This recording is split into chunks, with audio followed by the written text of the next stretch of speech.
So, good evening, and thank you so much for tuning in to She Conversations. I'm Tanya, And I'm Ashley. and we're just happy to be here today. Mm-hmm. Mm-hmm. We were just sharing about the weather outside, how it's been dreary all week, but we have a spicy topic for us today.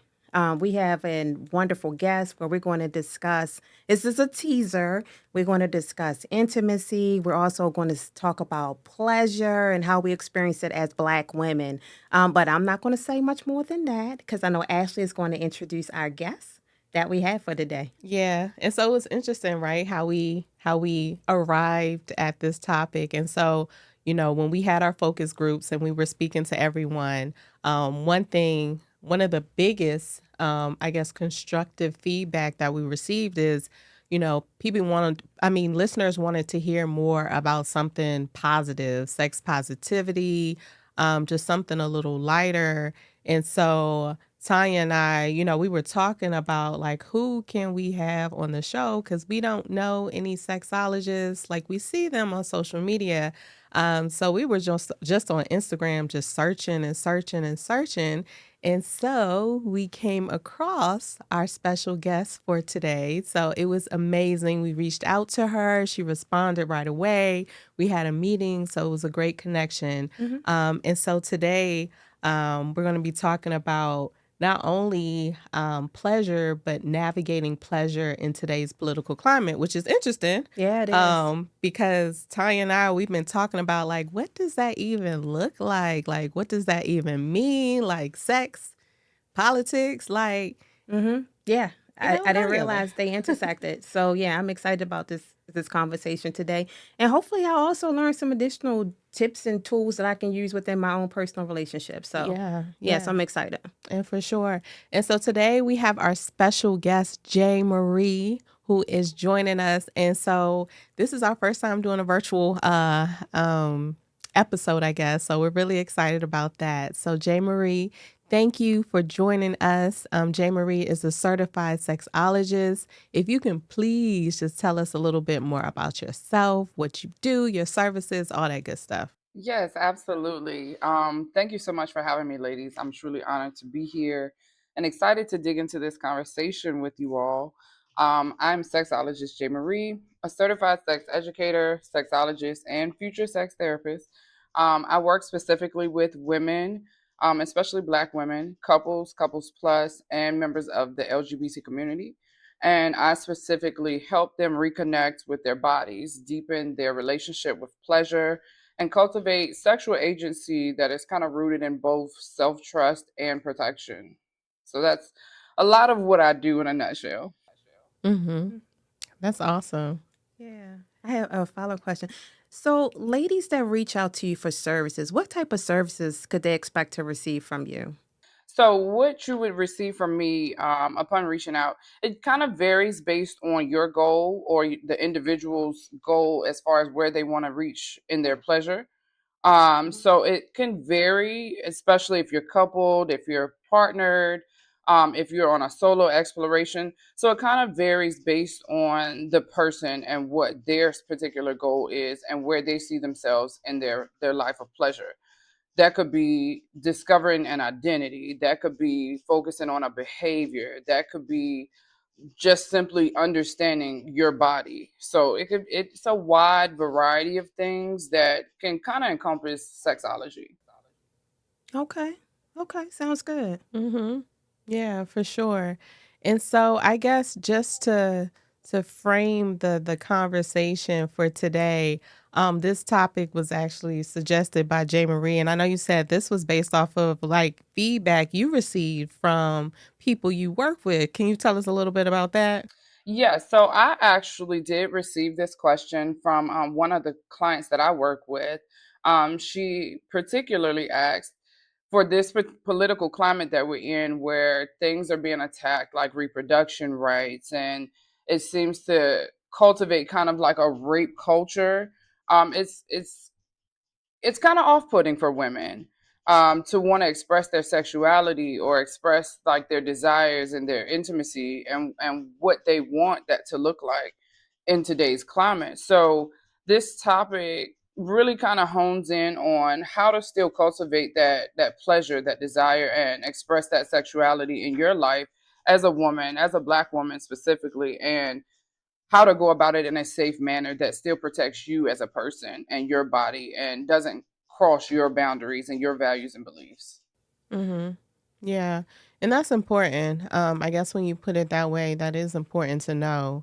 So I'm definitely interested and ready to dive right in. How Mm-hmm. about you, Tanya? Yep, I'm ready. Okay, so we can start. I know you had some things you wanted to touch on, so we can just jump right into it. Yes.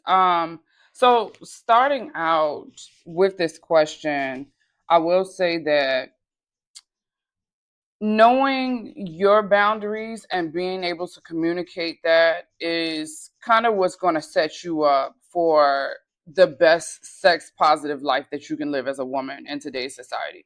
Because again, like I stated before, a lot of what's happening now is attacking everything that women really stand for politically, and it seems like we're going backwards in a way of speaking, historically and politically, and it's disheartening because in my field I'm starting to see more women want to speak up and want to take the lead and want to take charge of their pleasure and want to hone in and own that desire that they feel, but it's very hard for them to do so when they don't feel like they're in a safe space to provide their bodies to someone, or they don't have the connection they desire through intimacy because people are scared to create it, and they're really afraid to express themselves out of fear of what may happen on a political stand.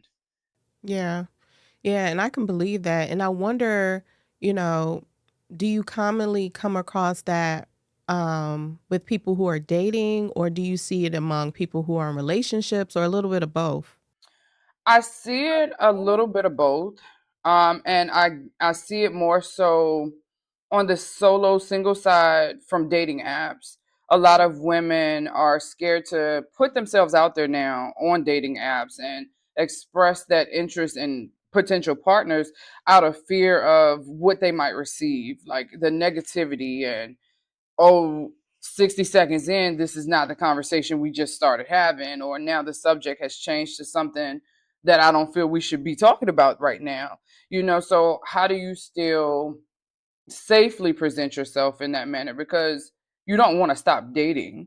You don't want to remove yourself from dating apps and live like a hermit. So, how do you still present yourself in that manner? And from a partner standpoint, um, a lot of couples don't really have those conversations early on. And so when those political topics come across the screen, or you scroll past something and you get to talk about it, and now it's like, oh, wait, I didn't know you felt that way. And like I said before, that safe space is kind of jarred a little bit, and women start to close down, and it affects their sexuality, affects that intimate connection that you feel with your partner, and it doesn't make you feel safe enough to share your body and express that desire openly. So it can affect both single and partnered individuals. Yeah. Mm-hmm. Yeah, definitely. Yeah. So I have a question. So you're talking about like knowing your desires and expressing those desires in a relationship. So what do you say to women, like women that when they're in the office, they are the professional and they carry themselves a certain type of way, but then when they come home and in their personal relationships, they have to kind of flip the script and be vulnerable. Some people have a difficult time finding that balance. So, um, what do you tell women that struggle with that? With finding that balance, a lot of the times, especially for partnered women, look at the partnership dynamic and really, really ask yourself what it is that you're seeking out of that partnership, and what it is that you need to show up to feel the safest self that you can present yourself in that situation. And then that's what you make your goals off of. That's what you strive to achieve in that partnership or in that relationship, so that you can feel vulnerable and safe and open up and express your true feelings and true communication with your partner, because that's ultimately what we're craving in that moment. When a lot of people think it's more of the physical and it's more sexual based, it's really more of the intimate connection and just feeling vulnerable and safe and to open up with someone else. So I would say just look at what you want in that situation. What are your desires? What are your intentions for this situation? And really evaluate where you stand currently and see if your actions also align with where you see yourself um, getting to in that partnership. Yeah, for sure. And then That's I guess important. going back to women who are dating, like I have friends who use apps who are out there dating, and the stories that I hear is crazy. Just based off of like you said, it's just there was I felt like even before, everything that's currently happening in the world today as far as politics, it was already hard dating, Yeah. dating online because you just, between being catfish and you just never know what you're going to get.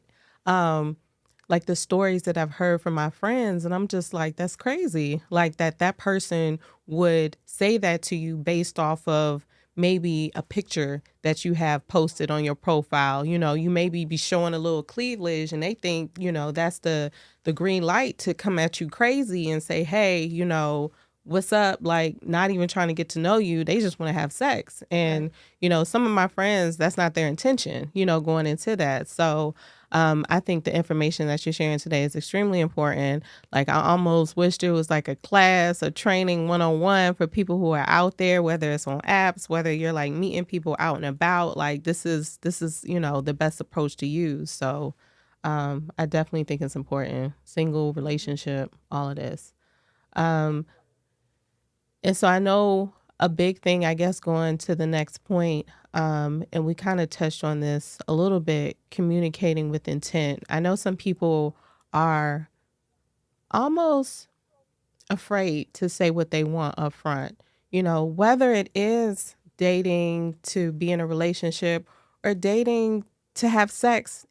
Like a lot of women, I feel like there's some like, I guess if we want to just focus on some women want, they're just looking just to have a good time. They don't want a relationship. They don't want anything serious, and that's okay. Hmm. But it's like the stigma and the shame that is placed on them. Like if I am very forward and I approach, someone and say, "Hey, I think you cute. Like, what's up?" Like I'm gonna be viewed as like a hoe or, something negative. So how do you communicate with intent and be confident like this is what I want and I'm okay with it, no, regardless of what you think or how you feel about me?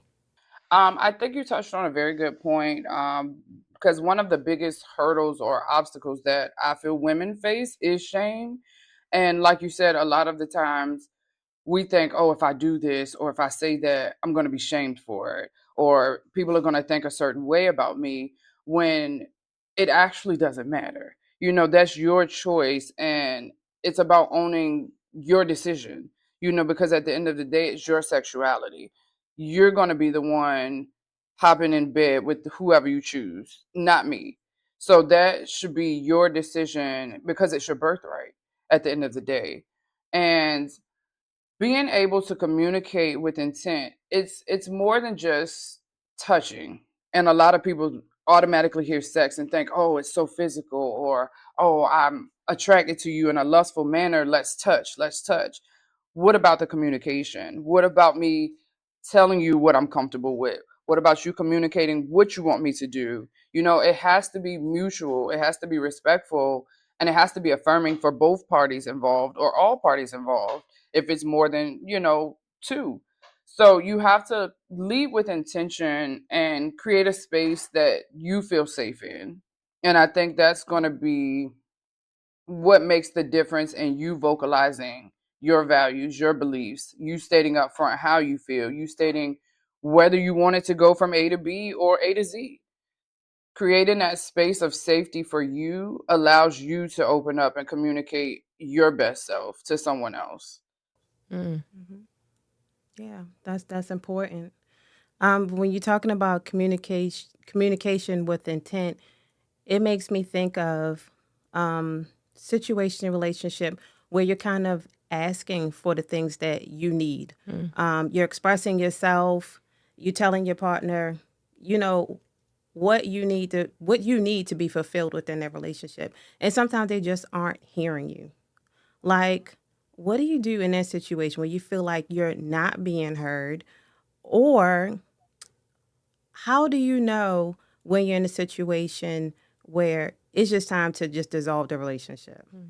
Like you think you're speaking, you're communicating, and you're sharing what it is you want, but it's still not occurring. Like it's still not happening. Like, what do you do? Um, in that situation, I always tell my clients to have that honest moment in your relationship, have that deep discussion, sit down and really evaluate where you want things to go, where they are now, and if you see things really getting to that point. Because I always say you can't marry potential. And a lot of women say, "Oh, I see the potential in my partner." Okay, well, what are you getting now? Not the potential of what they can be, because yes, you have the potential also to be better. But what are you presenting now that you feel like you should be matched with now? And let's go off of that. Don't go off of what you think or the idea of what you've built. Future tense. Let's go off of what you're actually seeing and actually getting present day. And let's discuss that.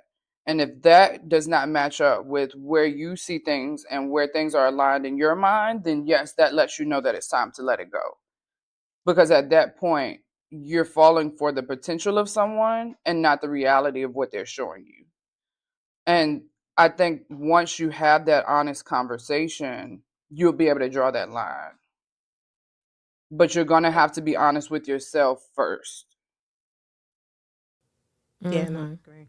And that's a big thing. I feel like there's so many people out here, men and women, they just assume like the other person knows what they're thinking, what they're feeling, what they want sexually. And it's like, that's your biggest mistake because people can't read your mind. Mm-hmm. Like, say what you want, say what you need, like, be vocal about it. Because I feel like if you just wait for someone to do something to you, for you, like you're gonna be disappointed because more than likely it ain't gonna happen or they just don't know. And sometimes it's just as simple of speaking up and saying something, and then I don't know. I guess more often than not, who knows, they'll Mm-hmm. do it. So Yeah. yeah, Yeah. communicating with intent is definitely very important. Yeah, I think so too. It made me just think about when you were saying that. Sometimes in relationships where you find it difficult to, I guess, express yourself. Like when you may see those red flags where you be like, they may not be the one, but you have a hard time putting that in words to actually have that conversation with that person because they're very nice. They treat you well. You go out and everything is great, but you know that you're not sexually compatible. You know that you on some levels there's an imbalance, and sometimes you just find it hard to have that conversation. So I know I've been there, but yeah, it's a struggle for some people. It very much is, but I always ask women specifically to put their self in the shoes of men, because men, I do give this to them. They never wait around for the potential to happen. It's like if you're not meeting their checklist, it could be one check on the list, and men are like, nope, no, thank you. And I just want women to start doing that more, because we get so in love with the idea of that person. And it's just like you said, everything could be going great, but if something's off and you know that they're not it. you know, it's okay to say that. And it's okay to be two good individuals that just aren't right for each other. And a lot of the time, I think women struggle with that because we get so emotionally involved, and it's hard to just break away and detach from that. So you have to kind of fall out of love with the idea first and kind of get over that before you can really let go of the relationship, if that makes sense.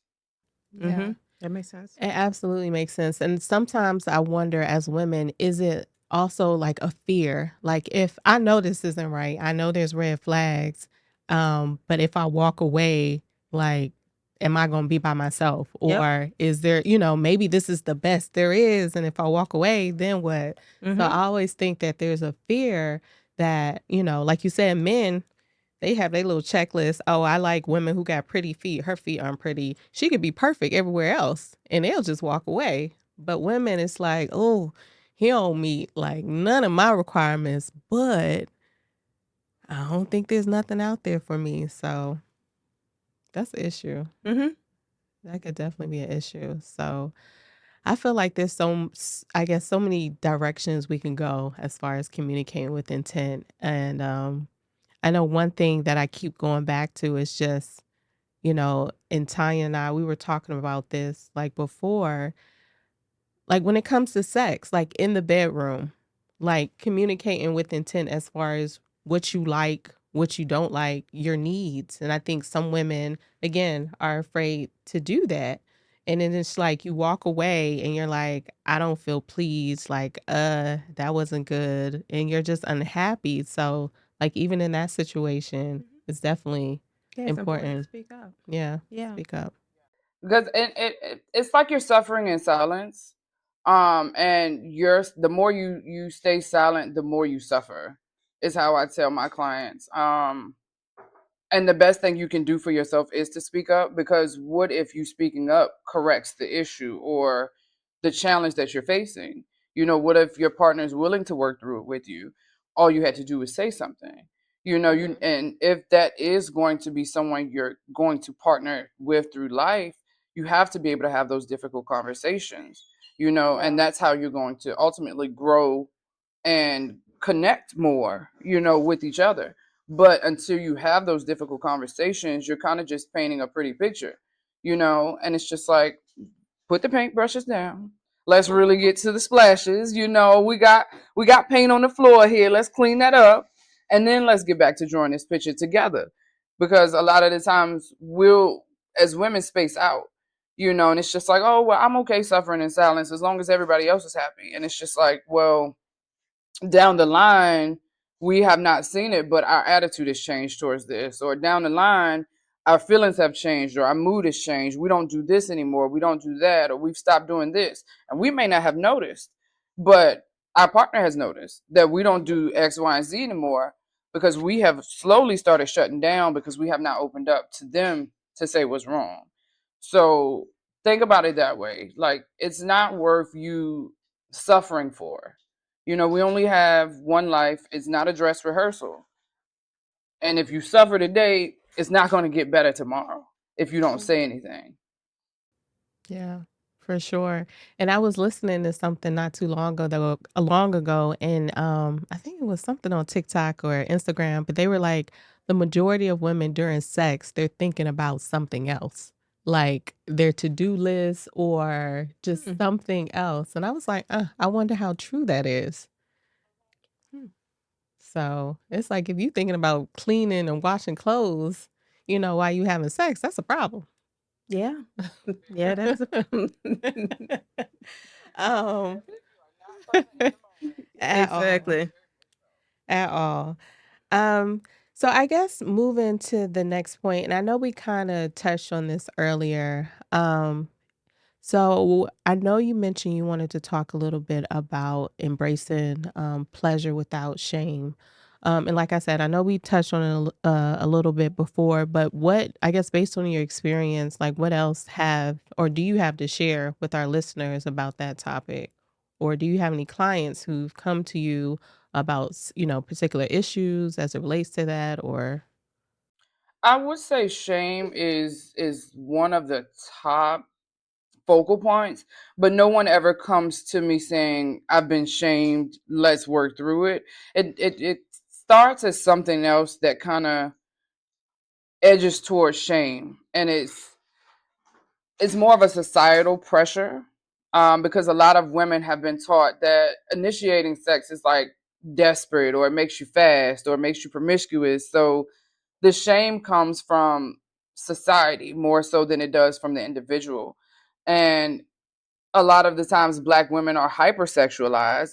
So it's like, oh, if I do want to look cute in a mini skirt with my girls at the club, y'all are going to think that I'm trying to show my tail, whereas I'm just trying to have a good time. And this is what I felt most comfortable in. So it's hard to unlearn that and relearn that it's okay to do that for a lot of women. And I think that's where the shame, or that's what I see most when it comes to shame and trying to embrace pleasure as it is. Because again, it's a birthright, and embracing pleasure isn't about making reckless decisions or being promiscuous. It's literally your choice. It's your birthright. You have a right to feel pleasure and to be desired. So it's wrong, or I don't want to use the word wrong, but it is wrong of society to place that pressure on women to where we have to think twice before we do something, because we'll be shamed if we don't. We'll be labeled promiscuous if we don't. We'll be labeled fast. We'll be labeled, oh, you're doing too much. When we're just trying to, like I said, have a good time, enjoy our bodies, celebrate our bodies. We feel good. We look good. So I do think that it's a long road to get that societal view changed, but I did start to see it. I will say some of it has backpedaled since the current climate we're in. I have seen some women backpedal a lot from that because they're afraid again. They're shamed, and it's more broadcasted now because technology's everywhere. So it's hard to work through, but it's a process. It's a process. It takes a lot of unlearning and relearning. Yeah. For sure. And I know one thing that really drives me crazy, and I know you, J.Marie mentioned this earlier, rape culture. And one thing that like I said, it just makes me so angry is when you hear people say, oh, she got raped because of what she had on, or Yeah. she got raped because she was acting this way. Like, no, no. Like, we're free to wear what we want to wear, how we want to wear it. And just because we wear it, that's not an invitation for you to approach me, talk to me, or do anything sexually to me. So it just always drives me crazy when I hear situations like that. Absolutely. Yeah, it's Hmm. definitely concerning. Yeah. Hmm. So I was just sitting here thinking when we was talking about embracing pleasure. Um, what type of suggestions do you have for people that may want to try new things? Like you have all these ideas in your mind, things that you want to try in your relationships, but you may lack the confidence to do so or to even like verbalize it. Like how do you manage that? My advice would be to start with yourself first. It's gonna sound crazy, but it's actually nothing sexual in nature that I always tell my clients to start with, and that's going through your closet and getting rid of everything that does not make you feel like you. And is literally could be a big T-shirt, and you put it on, and you're like, this is not it. Take it off, get rid of it, because it's going to make you feel like less of yourself when you put it on. So that means anytime you go in your closet now, you have tons of outfits that you know you can put on and you're going to feel amazing in. That's first. Then evaluate what it is that you're actually wanting out of that situation. So if it is something new that you're willing to try, say it's, I don't know, getting a sex swing and you've never done that before, evaluate what that looks like for you. Like, what exactly do you want out of that? Are you trying to engage in new positions, or is it just that you want to be lifted up? Like, what exactly is your intention for getting that? And once you discover that, then go to your partner, because now when your partner's sitting there like, what you want that for? You can be like, well, I got this reason, I got this reason, I want to do this, I want to do that. And that's not saying you want to jump and do it in an hour or so.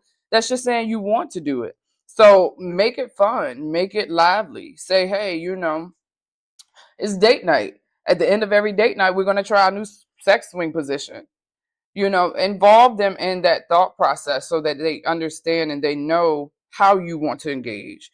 And once you've done that soul searching for yourself, you'll know what you want to do with it. So you can present that to your partner, and your partner's not lost either. And if y'all are lost, you can say, hey, we can go to someone like sexologist J.Marie and kind of get guidance on what we should do, because this is what we know we want. So it kind of narrows that focal point down instead of just saying, oh, I want to try something new. It's like, okay, well, what does that something new look like? What is that something new? Why do you want to try it in that manner? Or what is your goal of pleasure that you're trying to get to in that moment? And that kind of helps narrow it down so you can kind of give your partner a focal point. Hmm. I guess vice versa. So what if it is your partner that has all of these thoughts and they're expressing those thoughts to you? Some things, you may be okay with, but then others may be, I don't know, maybe some non-negotiables, things that you may not want to try. Um, how do you like talk yourself through that situation? I would say be honest. Be open and honest with your partner, because if it is something that you're not willing to try or something you're not willing to do, that's a boundary. So communicate that. And if it's a hard no, stand firm on that, because that doesn't mean, oh, well, if you want to do it, let's kind of engage in it to see if it'll change my mind. No, that's a no.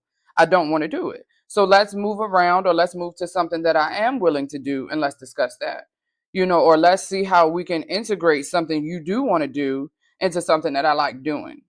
That way we both have a win-win situation, and it's not me seeming like my consent is being crossed, or like a boundary is getting miscommunicated. Okay. So I have my clients do a will, want, and won't list. It's what you will do, what you want to do, and then there's things that you absolutely won't do. And once you make that list, stick to it. If it changes, you make it change, not your partner. It's something you're now willing to try, that you're willing to engage in with your partner. It's not something that they swayed your mind into doing, because you have to be enthusiastic when you give that consent to doing it, or your body is going to let you know that it's not wanted. So just make that list and stand firm on that and communicate those boundaries. And if that's your partner and they really respect you and respect the space that y'all are creating, then they should understand that your list of wants, Mhm. and they should stand firm on that with you. That's good. Yep. Let me tell you something, J.Marie. Tanya got a whole book of questions for you. Like, she was ready. She was like, well, I know this ain't got nothing to do with what we going to talk about, but I want to know this, this, this. Girl, go off. You got some more questions? I do, but I can wait. No, No, go no, ahead. no. Is there anything else? Mm-mm. I do have a question, and this is kind of off script. You hear so much about sex and intimacy. Can you explain the difference between the two or how they're similar? Okay, sex is more of the physical. It's more of the touch. It's more, I wouldn't say sensory involved, but it's more of the physical sensory. It's more of what you're doing with your hands, more of what you feel on your skin. Whereas intimacy is more of the emotional connection. It's more of the space that deepens you with that human being, as a person, as an individual. So it has nothing to necessarily do with physical, if you will. But intimacy can involve all of the other senses. Like, it can involve your sense of smell, it can involve your hearing. It could be literally just sitting with your partner, looking at them, intensely for a minute or two. It does not necessarily have to involve physical touch. And I think that a lot of people don't understand that, because they hear sex and think, oh, okay, well, that's automatically just penetration. It's like, no, wait, back up. You skipped all of this over here to get to this. So it's very much two different things that can very much be intertwined once, if they're done correctly. Because to really open yourself up and be vulnerable and allow your body to feel safe, you need that intimate connection. You need that feeling of emotional safety and that mental stimulation, and then your body follows. So they definitely intertwine, but they're very separate for very, very big reasons. Hmm. Yeah, that's true. And I think a lot of people just don't understand that. Like intimacy, like hold my hand. You know what I'm saying? Mm-hmm. Rub my foot. Something as simple as that. So, um, but I guess just to bring it all back together, I know there was one last point that we wanted to touch on. Can you talk more about protecting your body on your terms and what that actually means? Yes. So sexual empowerment doesn't mean ignoring risk or ignoring protection. It kind of means navigating it on your terms. I use this example because I saw it in a reality show. I don't know if y'all watch Love is Blind on Netflix, But one of the couples, yes, one of the couples, I think it was in season 7, they had an conversation about how they wanted to proceed about sexual intimacy with each other, and they were discussing ways, different ways of protection. Because he was saying that he didn't want to get a vasectomy, but she was saying I'm not willing to subject my body to birth control. And then it was like they were going through all of these options, but it was beautiful to see because most of the time we just jump straight into it. It's just like, no, they actually decided to have this conversation and know their STI status before they just jumped into bed. And they carry around condoms and they had that conversation publicly. And I applauded that for being in there because it's something you don't often see, especially in today's culture where everybody's like, oh, well, we can hit it raw. I'm going to be okay. And it's like, no, you're not okay. You know, STI rates are the highest they've been in a very long time. So it's important to know your status, to know how to protect yourself, to know the best way for your body to protect yourself. Because if you choose not to take birth control, that is okay. You know, you don't have to take it to prevent getting pregnant. There's other ways you can protect yourself from getting pregnant or getting an STI. You just have to research that for you because you've chosen not to take birth control. So it's about knowing what's going to work for your body and what's best.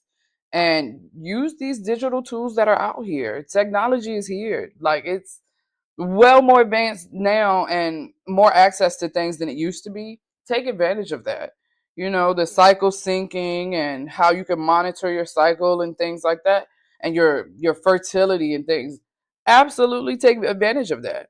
We didn't used to have that. Had to mark it on the calendar and count the days. So the fact that it's there and it can kind of tell you, hey, your cycle's coming, take advantage of that. That's helpful to you. That's putting your body on your terms and not allowing politics or someone else who doesn't understand your anatomy dictate how you should feel or how your body should respond to certain things. Mhm. Yeah. Mhm. That's so accurate. Like, It that's so is. accurate. Yeah, that's so important. I know at work, we talk to a lot of ladies about the importance of protecting themselves and making those decisions for themselves, not leaving that up to someone else to make the decision for you, but just being vocal and being present and, saying what you need and what you want and what are your non-negotiables, all of that. So yeah, that's important. Yeah, that sexual toolkit that we Mhm. promote so much, especially through our organization, like whether it's when it comes to sex, whether you guys want to use condoms, if you're getting tested, prep. I mean, there's so many, tools out there for you. So I agree. Like, protecting your body on your own terms. Like whatever you want to do, do that. Don't wait for someone to tell you or anything like that. So um, I think that's a good way to bring it all together. Mhm. Um, and so I guess just to close out today's episode, do you have any final thoughts or tips or guidance that you want to share with our viewers? I would say to leave you with one, well, I could say a couple of things. um, you don't have to shrink to feel safe. Don't shrink your pleasure to feel safe. You don't have to silence your pleasure to be respected. You can still get what you want. You can still feel desired, and you have the right to feel pleasure. You know, so make that your choice. That's your power. Your yes and your no is the most powerful thing you own. I tell that to everybody. And initiating sex, it's not a risk. It's part of you. It's rooted in yourself, and it's a reclamation of who you are. So that's what I'll leave y'all with. Mm, yeah. I tell you, this is something. I thank you, J.Marie. I do. And I appreciate you indulging me with my questions. Because, listen, I got a question. I told people, I said, listen, we're going to have a sexologist on the show today. And people say, well, ask this. Could you ask this for me? Yeah. So, yeah.